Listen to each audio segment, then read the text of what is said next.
আসসালামু আলাইকুম। আজকে আমরা আমাদের বসুন্ধরা সিটি শপিং মল কমপ্লেক্সের মেশিন আসার পরে প্রজেক্ট ভিজিটে আসছি। তো এই যে দেখতে পাচ্ছেন অলরেডি এখানে একটা মেশিন হ্যাঙ্গিং হয়ে গেছে। তো আগে তো পূর্ববর্তীতে আমাদের এই কাজগুলো আগে থেকেই করা ছিল।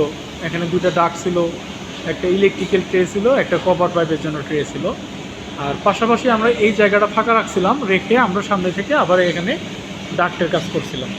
তো মাঝখানে যে জায়গাটা ফাঁকা আছে সেই জায়গাতে আমাদের আসলে এই মেশিনটা ইনস্টল হলো। তো অলরেডি এখন একটা পূর্ণাঙ্গ রূপ এখনও আসেনি। তো শুধুমাত্র এখানে কাজ বাকি আছে। এখান থেকে আমাদের একটা রিডিউসারের মাধ্যমে এই ডাক্টের সাথে যে কানেকশনটা হয়, সেই কানেকশনটা দিলে আমাদের এই রুমের একটা কাজের পূর্ণাঙ্গ রূপ বোঝা যাবে। এবং কি এখানে যখন আমরা ডিফিউজারে ইনস্টল করে ফেলবো, এই যে এখানে দেখতে পাচ্ছেন যে একটা বক্স, যে প্ল্যানাম বক্স আছে, সেই প্ল্যানাম বক্স থেকে যে রাউন্ড একটা দেখা যাচ্ছে রিংয়ের মতো, তো সেই রিং থেকে একটা আমরা ফ্লেক্সিবল ডাক কানেক্ট করে আমরা যেখানে আমাদের ডিফিউজারটা বসবে সেই ডিফিউজারের সাথে কানেক্ট করে দেব সেখানে। তাহলে আমাদের এই প্রত্যেকটা রুম ওয়াইজ এরকমভাবে আমাদের কাজটা কমপ্লিট হয়ে যাবে।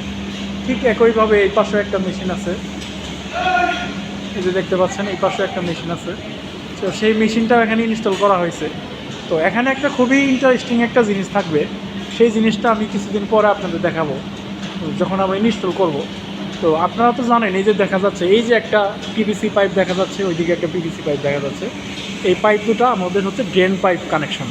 কিন্তু এখানে একটা মজার বিষয় হচ্ছে, আমরা ড্রেন পাইপটার ভিতরে এডিশনাল একটা ড্রেন পাম্প এড করছি। সেই পাম্পটা আমাদের আসলে অনেক সময় হয় কি, কিছু কিছু মডেল যে ছোটো যে মেশিনগুলো আছে সেই মেশিনগুলোর ভিতরে আমরা ইনবিল্ড করে দিই, মেশিনের ভিতরে ইনক্লুড করা থাকে। আর এই মেশিনটা যেহেতু অনেক হাই স্ট্যাটিক মেশিন, অনেক বড় সাইজের, আসলে ম্যাক্সিমাম জায়গায় ভিআরএফের 4 টনের উপরে কেউ ইনডোর খুবই কম ব্যবহার করা হয়। এখানে প্রয়োজন ছিল যেহেতু শপিং মল, তো আমাদের রিকোয়ারমেন্ট অনুযায়ী এখানে আসলে 20 কিলোওয়াটের মেশিন আমরা ইনস্টল করছি। এই জন্য এখানে আমরা এডিশনাল ড্রেন পাম্প ইউজ করব। সেই ড্রেন পাম্পটা আমাদের স্টোরে আছে, যখন আমরা ইনস্টল করব সেই এই যে দুইটা পিভিসি কানেকশন আছে, দুইটা পাইপ এক জায়গায় কানেক্ট করে আমরা ওই পাম্পটার সাথে কানেক্ট করে দেবো। সেই পাম্প করবে, পাম্পিং করে এই ড্রেন পাম্পটাকে পাম্পের মাধ্যমে পানিটা অনেক দূর পর্যন্ত নিয়ে যেতে পারবো। এবং কি কোনো জায়গায় যে অনেক সময় স্লোপ মেনটেন না হওয়ার কারণে অনেক সময় যে প্রবলেমটা দেখা যায় যে ড্রেন পাইপ লিক করে নিচের দিকে বা ব্যাক প্রেশার হয়, সেই জিনিসটা আর কোনো সময় হবে না। আর এই যে এখানে আমাদের একটা ফ্রেশ এয়ার মেশিন আছে অলরেডি, এই যে দেখতে পাচ্ছেন দূরে ডাক আমাদের এই রেড কালার কাগজ দিয়ে বন্ধ করে দেওয়া আছে, সরি কাগজ না, পলি দিয়ে। তো এই ফাঁকা জায়গাতে আমাদের একটা মেশিন বসবে, এখানে একটা ফ্রেশ এয়ার মেশিন বসবে। বসে তার পিছন থেকে এই যে ডাকটা দেখতেছেন, এটা একটা ফ্রেশ এয়ার ডাক। এই ডাকটের মাধ্যমে আমরা ওই ফ্রেশ এয়ারের কানেকশনটা করে প্রত্যেকটা রুমে রুমে আমরা প্রয়োজন অনুযায়ী এখানে আমরা রিডিউস করে ছেড়ে দেব। তো এখন আমরা দেখব যে প্রত্যেকটা রুমে কোথায় কী অবস্থায় আমাদের কাজের এই প্রজেক্টের স্ট্যাটাসটা আপনাদের জানাবো। তো দেখেন সামনে আমাদের অন্যান্য ফ্লোর রুমগুলোতে যাই আমরা আস্তে আস্তে। হ্যাঁ,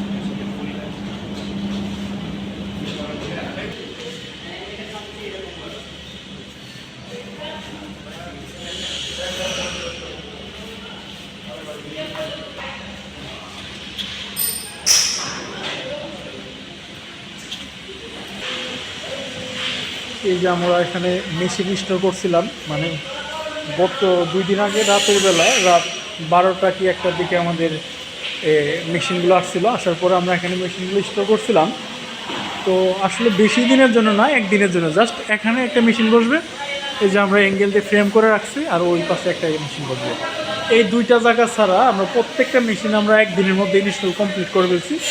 বাকি মেশিনগুলো যে দেখতে পাচ্ছেন যে এখানে ফাঁকা নিচে রাখা হয়েছে, এই মেশিনগুলো আমরা খুব দ্রুত আজকের মধ্যেই আমরা ইনস্টল করে ফেলবো।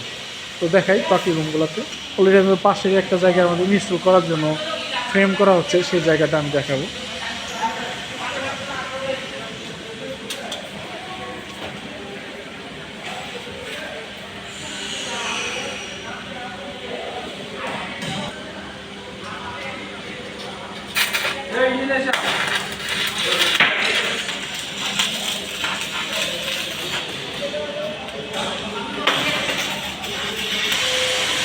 এই যে আমাদের এই পাশে মেশিনগুলো অলরেডি ইনস্টল করা হয়েছে, শুধুমাত্র এই দেখতে পাচ্ছেন ইনস্টল করার পরে একটা মেশিন আমরা করে কি সেফটির জন্য, যাতে মেশিনের কোনো ধুলাবালি না ঢুকে, আমরা আসলে একজন ইঞ্জিনিয়ারের কাজ এবং কি নর্মাল কারো কাজের এই পার্থক্যগুলো এগুলাই আমরা প্রত্যেকটা জায়গায় কাজ করার পরে দেখেন সুন্দর করে এখানে পলি দিয়ে আমরা পেঁচিয়ে রাখছি মেশিনটা, যাতে মেশিনে কোনো রকম ধুলাবালি না হয়। যতক্ষণ পর্যন্ত মেশিন রানিং হবে না ততক্ষণ পর্যন্ত আমরা এরকমভাবে সুন্দর করে জিনিসটা আমরা পলি দিয়ে আমরা প্যাকিং করে রাখি, যাতে জিনিসটা আমাদের এর ভিতর কোনো ধুলাবালি না ঢুকে বা কোনো মেশিনের ক্ষয়ক্ষতি না হয়। এই জন্য আমরা এই পলি দিয়ে সুন্দর করে আমরা মেশিনগুলো ঢাকিয়ে রাখছি। আমরা নেক্সট যখন এই মেশিন কানেকশন করবো সেই সময় আমরা এই পলিগুলো আমরা খুলে দেবো। তো ধন্যবাদ সবাইকে, আসসালামু আলাইকুম।